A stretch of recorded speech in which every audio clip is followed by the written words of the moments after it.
اللہ کی بہترین نعمت مخلص دوست ہے۔ کچھ دوست نہیں، دل کا سکون ہوتے ہیں۔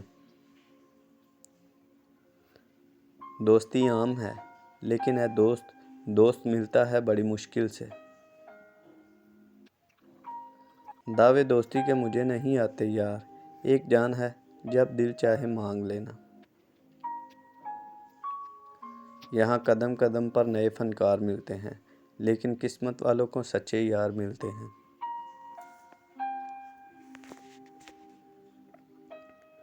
دوست کی غلطی ریت پر لکھو تاکہ اسے پانی مٹا دے، اور دوست کے احسان پتھر پر لکھو تاکہ اسے کوئی مٹا نہ سکے۔ حضرت علی۔ دوست وہ ہوتا ہے جس کے بغیر ہم ادھورا محسوس کرتے ہیں۔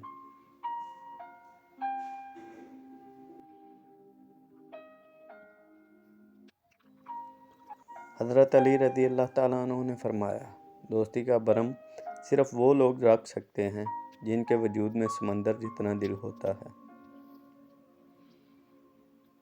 تم کیا جانو گے ہماری دوستی کی گہرائی کو اے دوست۔ ہم ساتھ ہوتے ہیں تو وفا کرتے ہیں، جب دور ہوتے ہیں تو دعا کرتے ہیں۔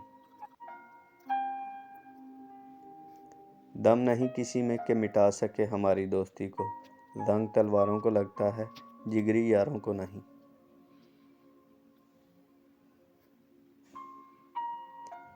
یوں لگے دوست تیرا مجھ سے خفا ہو جانا، جس طرح پھول سے خوشبو کا جدا ہو جانا۔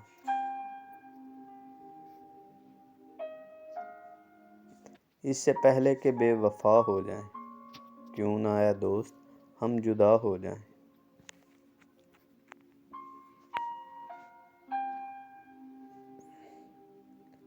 وقت کی یاری تو ہر کوئی کرتا ہے میرے دوست، مزہ تو تب ہے جب وقت بدل جائے پر یار نہ بدلے۔ حضرت علی رضی اللہ تعالیٰ عنہ نے فرمایا، ہر اس دوست پر بھروسہ کرو جو مشکل میں تمہارے کام آیا ہو۔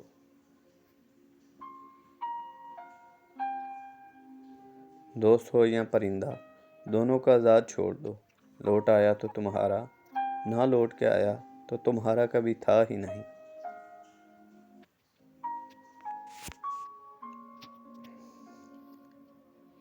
ایک دوست نے دوست سے کہا، دوست کا مطلب کیا ہوتا ہے؟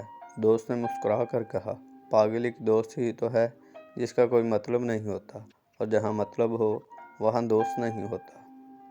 جب آپ عروج پر ہوتے ہیں تو آپ کے دوستوں کو پتہ چلتا ہے کہ آپ کون ہیں، اور جب آپ زوال پر ہوتے ہیں تو آپ کو پتہ چلتا ہے کہ آپ کون ہیں۔ محبت اور دوستی، یہ دونوں چیزیں ہر طوفان کا مقابلہ کر سکتی ہیں، مگر ایک چیز ان دونوں کے ٹکڑے کر سکتی ہے، اور وہ ہے غلط فہمی۔